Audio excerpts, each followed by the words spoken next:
So hi guys, welcome to my YouTube channel. So for today's video guys, gagawa pala ako dito ng ice cream guys.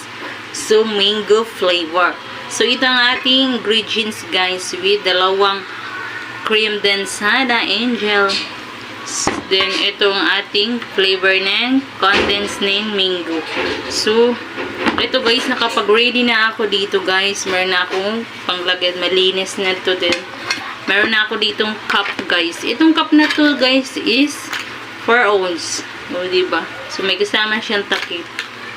So ito guys, itong cream densada ko is naka-shield siya guys.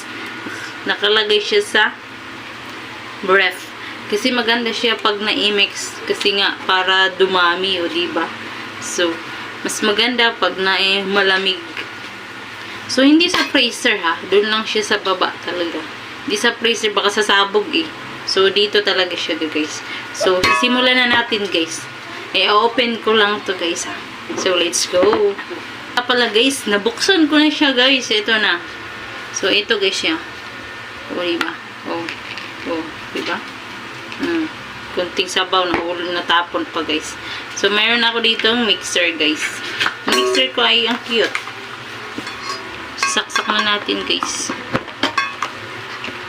At lalagyan natin siya ng ito. So ayusin natin paglagay guys, baka tumalsik. Diba? Maganda kahit magganitong hand mixer guys, kasi nga maganda ang pagkagawa niya. So maayos. So maganda ang paggawa natin ng ice cream. Ice cream yummy. Ice cream good. O, diba? So, ilalagay na natin, guys.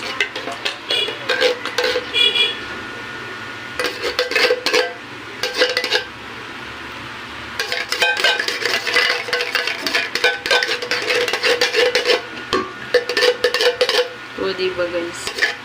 So, ilalagay natin lahat ng dalawa para marami. Marami ating magawa.